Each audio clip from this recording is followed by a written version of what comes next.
الرحمن الرحيم. السلام عليكم ورحمة الله وبركاته. فيديو جديد، فيديو ناري. أتمنى تعمل لايك وتستنى معايا لآخر الفيديو عشان تشوف الأخبار بتاعتنا النهاردة. أخبار كلها ضرب نار، حاجات كلها هنتكلم فيها من القلب من غير زعل، مش هنغلط في حد. بس إن شاء الله الفيديو هيعجبك وتعمل لايك عشان خاطر يوصل لكل الناس. ولو أنت مش مشترك اشترك في القناة وفعل زر الجرس عشان يوصلك كل جديد مننا. منتخب مصر إن شاء الله في مواجهة محتملة في دور الثمانية. طبعا ان شاء الله هنعدي بنين، طبعا ان شاء الله مواجهه ان شاء الله هتكون سهله على منتخب مصر ونعمل فيها اداء ونتيجه نوصل بيه ان احنا موجودين، نقول ان احنا هنا، نقول ان احنا عنا على اللقب. فماتش بنين ده مش ماتش على قد ما هو معركه لاثبات القوه، فانت لازم تقول انا موجود. ماتش بنين هيوصلك لده، انت موجود. فان شاء الله ماتش بنين نعدي ان شاء الله بنتيجه واداء حلوين عشان خاطر معانا بعد كده ان شاء الله في دور الثمانيه هنصطدم بالكوت ديفوار. كوت ديفوار البطوله دي منتخب قوي جدا، بس ان شاء الله رجالتنا قدها وان شاء الله هنعدي كوت ديفوار. المشكله بقى في دور النص النهائي، انت في سكتك السنغال. هل هتقدر بقى؟ ان شاء الله نقدر، والله متفائل وهفضل متفائل، وان شاء الله هنوصل للنهائي وان شاء الله هناخد البطوله. ندعي نقول يا رب يا رب ان شاء الله يبقى مع رجالتنا ونوصل لنهائي البطوله ان شاء الله. بس ان شاء الله برضو وزير الشباب يعني ابعد عن المنتخب شويه، ارجوك ما تفكرش في المنتخب، فكر في 50,000 حاجه ممكن تفكر فيها. سيب المنتخب. دكتور اشرف صبحي راح عمل اجتماع مع شركات الطيران عشان خاطر يخفض سعر التذاكر ويسهل اجراءات السفر للجماهير. اتمنى انها تكون الجماهير، اخشى ما اخشاه ان هو يكون هيبعت فنانين ومطربين وبتوع مهرجانات والكلام ده كله ونخرج اللعبه من تركيزها ونبوظ الدنيا في المعسكر بتاع منتخب مصر زي ما حصل في روسيا وزي ما حصل في السودان قبل كده في درمان. اتمنى ابعدوا عن المنتخب، اللي عايز يسافر يسافر واللي مش عايز ما يسافرش. الجمهور هناك ما شاء الله، وجمهور المغرب ما شاء الله واقف مع منتخب مصر وهيقف مع منتخب مصر للاخر. فسيبوا والنبي منتخب مصر في حاله، مالكوش دعوه بيه. احنا كل ما بنحط مناخيرنا بنتوكس، انا اسف على كلمه نتوكس بس هو ده الوضع. كل ما بنحط مناخيرنا في الموضوع بنروح نشيل. فالله يخليكم سيبوا المنتخب في حاله، مالكوش دعوه بالمنتخب. نروح للنادي الاهلي والقفا بتاع بيراميدز اللي خدناه امبارح من بيراميدز في صفقه حامد حمدان. صفقه حامد حمدان انا كنت قلت لك ان احنا مخلصين كل حاجه مع حامد حمدان، وده على لسان سمير الحاوي وكيل اللاعب. انا ما بهبتش، ما بجيبلكش حاجه من عندي. الراجل وكيل اللاعب قال لك في عرض من بيراميدز، والكلام ده قلت لك امبارح، قال لك في عرض من بيراميدز وعرضين من ليبيا وعرض من قطر والنادي الاهلي، ورغبه حامد حمدان عايز يروح النادي الاهلي. الكلام كان واضح وصريح، وانا على اساس الكلام ده قلت لك ان حامد حمدان خلاص بيقترب من النادي الاهلي. بس لما نبقى مستنيين كابتن الخطيب لما يرجع من المغرب عشان نخلص، لا ما هو بتروجيت برضو اما يكون عرض بيراميدز اكتر من عرضك ب 20 مليون واللاعب متقدم له عرض اكبر من عرضك بحوالي 500,000 دولار، يعني نص مليون دولار. يعني انت بتتكلم بقى يعني هتروح فين انت هتروح فين قدام العروض دي؟ فنادي بتروجيت يعني فكر، هو عايز يخلص برضه، عايز يشتري لعيبه برضه ويخلص صفقاته يناير بكره. يعني هيستنى ايه؟ ضغطوا على الولد، وانا بقول لك الكلام ده وانا متاكد منه مليون في الميه. حامد حمدان اتضغط عليه من اداره نادي بتروجيت، يا هتروح بيراميدز يا هتقعد. طبعا الولد جرب قصه الزمالك فخلاص هو راح بيراميدز. القفا الثاني بقى، في قفا جديد جاي لنا برضه. نادي بيراميدز بيتحرك عشان خاطر يخلص مع اليو ديانج، وفي وفد رايح من بيراميدز يا النهارده بالليل يا بكره الصبح، هيسافروا على المغرب عشان يقعدوا مع ديانج. يعني ممكن بعد مباراه دور ال 16 تكون كل حاجه خلصانه مع ديانج وديانج في بيراميدز، سواء بقى هيجي يفسخ قعده مع الاهلي سواء يروح لهم في الصيف. هم كده كده عندهم لعيبه تسد عين الشمس في نص الملعب. فديانج جه في يناير، جه ما جاش مش مشكله، اما عندهم تخمه، عندهم لعيبه كتير جدا في نص الملعب ولعيبه كلها تقايل. فبالنسبه لهم ديانج مش مشكله ان هو يجي في يناير، وهو مش مشكله بالنسبه لهم اصلا، بس هو عايز يضعفك. هو خلاص هو بسط لك دلوقتي. يعني لما تلاقي صفحه من الصفحات بتاعه بيراميدز يعني مش الصفحه الرسميه بالمناسبه، بس صفحه جماهيريه وعليها ناس كتير جدا متابعين، يقول لك حامد حمدان رسميا في بيراميدز، صفقه جماهيريه من العيار التقيل. النادي الاهلي قوي نفسك وانت داخل تواجه بيراميدز في صفقه. شفتوا وصلنا لفين؟ ان نادي ما جمهوره 200 300 نفر وبيروحوا بالوجبات يكتبوا كلام زي ده على النادي الاهلي.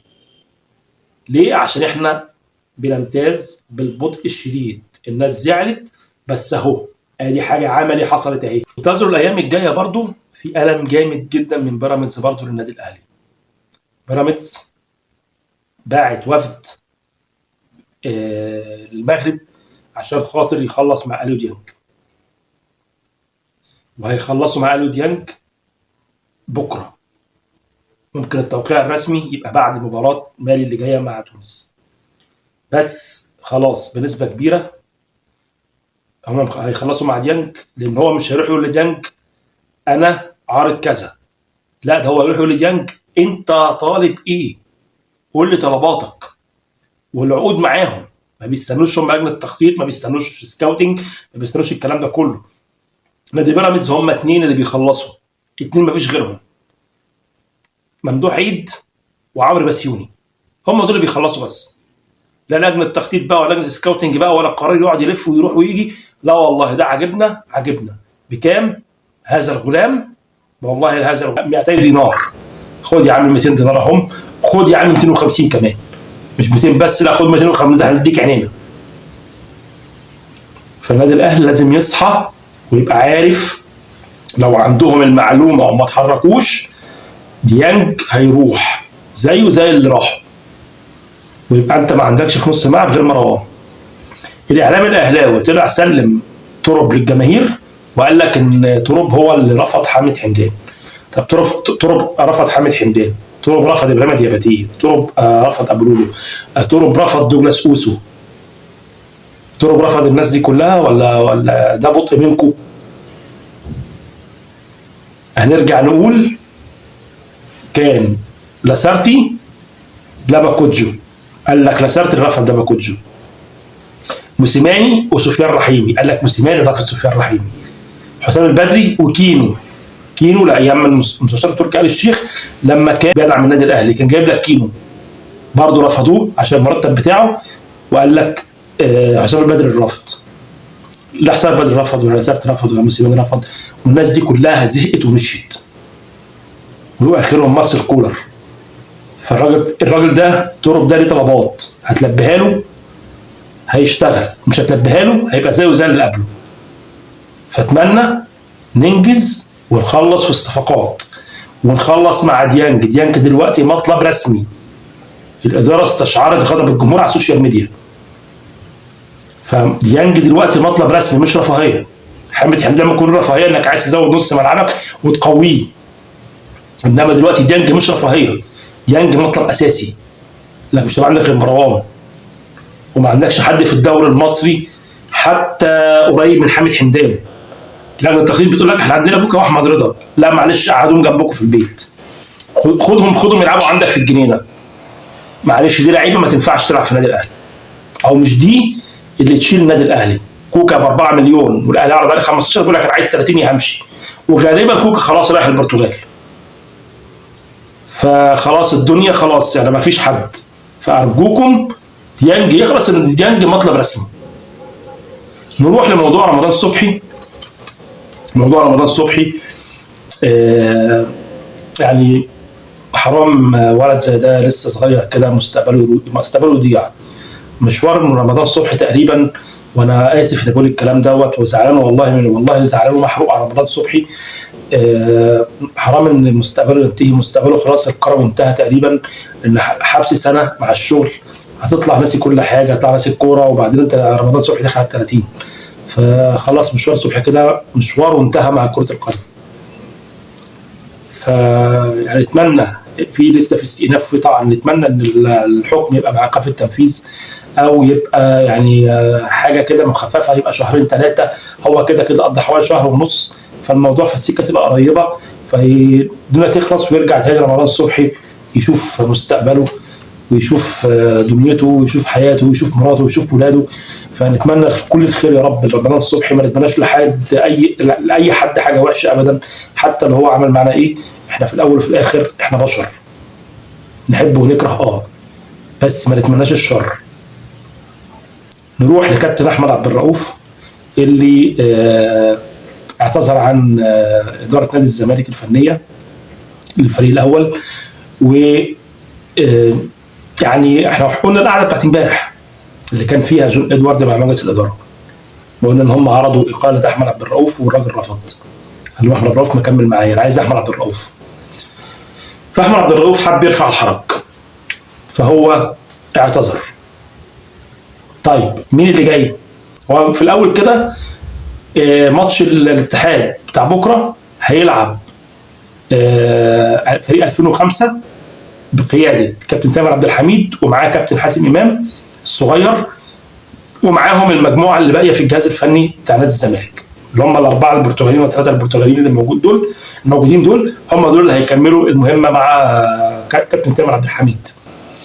فكابتن طارق مصطفى احنا قلنا هو المرشح الابرز بعد ما ساب الفريق بتاعه في ليبيا، قلنا هو المرشح الابرز اللي خدت نادي الزمالك الفتره الجايه. فكابتن طارق في خلاف بقى يعني مع مجلس الاداره مع جون ادوارد على الفريق، على الجهاز الفني للفريق. الجهاز الفني للفريق في 4 برتغاليين كان جايبهم مستر جون ادوارد. طبعا كابتن طارق مصطفى قال لك انا معايا الجهاز بتاعي، انا هختار اشكل الجهاز بتاعي بمعرفتي. فطبعا الخلاف هنا لان التعاقد مع جون ادوارد، اللي هم ال4 دول تعاقدهم مع جون ادوارد طبعا عشان النهارده عشان يسيب في شروط جزائيه. فالراجل بيقول لك لا، طب ما هم كده كده قاعدين وناس كويسه، مدرب احمال على مدرب حراس مرمى على مدرب على مخطط احمال على مش عارف ايه، فالدنيا كويسه. فهنشوف كده كابتن طارق مصطفى هل هيتنازل شويه ويقبل حتى ب2 أو 3 منهم. هنشوف الفتره الجايه نادي الزمالك واللي هيحصل في نادي الزمالك. في مصطفى زيدان ده لاعب فلسطيني بيلعب في نادي مالمو السويدي، وكان من ناشئين استون فيلا، وعدى كده على نادي سيرياس اللي كان بيلعب في مسابقه على قبل كده. اللاعب ده كان معروض على الاهلي من 2 أو 2.5 سنين، واللاعب ده اترفض من اداره النادي الاهلي لان مستواه بيتدرج للنازل، مستواه بينزل يوم عن التاني، ما تعرفش بقى هو ظروفه ايه، يعني بيسهر بيشرب ما تفهمش عشان ما نظلمش، بس اللاعب مستواه بينحدر. فالنادي الاهلي هل هتبقى صفقه يسكت بيها الجمهور ولا هيكمل في الرفض بتاعه؟ لان مستوى اللاعب لا يليق ان حتى يلعب في نادي من انديه الوسط في الدوري المصري. فهنشوف النادي الاهلي هيعمل ايه وهيفكر ازاي ومين اللي جاي، الله اعلم. زيكم لحد دلوقتي خلاص كل الاخبار مفيش اخبار. اللعيبه اللي كانت مرشحه كلها واللي كان يستر كان متحمس ليها وكان عايزها كلها راحت من النادي الاهلي. في بس حاجه كده كنت عايز اتكلم فيها، هو الاعلام بتاعنا فين؟ كابتن مدحت شلبي مساء الانوار، كابتن حسين لبيب سافر يتعالج في فرنسا المره الثانيه على التوالي ورا بعض، الله ربنا يشفيه طبعا، ربنا يشفيه طبعا ويشفي كل مريض. بس احنا بنتكلم عن تناول الاعلام اللي كان اول ما كابتن محمود الخطيب بيطلع بس الباسبور من جيبه كده تلاقي الدنيا اتدغدغت، الحق ده مسافر مش عارف ايه، الحق ده مش عارف ايه، الحق ده بيهرب مش عارف من ايه. طب نادي الزمالك والع والدنيا والعه في نادي الزمالك، وكابتن حسين لبيب مسافر فرنسا يتعالج، ما شفناش اعلامي واحد يتكلم في الموضوع ده. كل الاعلاميين اللي كانوا بيطلعوا يقطعوا في النادي الاهلي وخاصه كابتن مدحت شلبي ما حدش يتكلم خالص عن الموضوع ده. محدش قال انت سايب الزمالك ورايح فين، محدش قال انت سايب الزمالك بيغرق ومسافر ليه. طبعا هو ده الاعلام الرياضي، اي حاجه للزمالك بيصغرها واي حاجه للزمالك للاهلي بيكبرها. في تعديل للفيفا بسرعه كده، الفيفا عمل تعديل صغير كده عن التسلل، تقنيه التسلل في الفار. خلاص مفيش حاجه اسمها اللاعب سابق مش عارف بكعب رجله، اللاعب اصل اللاعب مش عارف بحته من دماغه، اصل حته من كتفه، خلاص الكلام ده كله خلص. اللاعب ما يعتبرش متسلل الا لو جسمه كله بره حيز المدافع الثاني، اللي هو بقى المدافع الثاني بعد حارس المرمى، لازم يكون المهاجم معدي بجسمه كله. لو حته قد كده من دراعه، لو دراعه كده، لو مش عارف ايه، ما يتحسبش تسلل ويخش يكمل ويجيب جون. وده ليه؟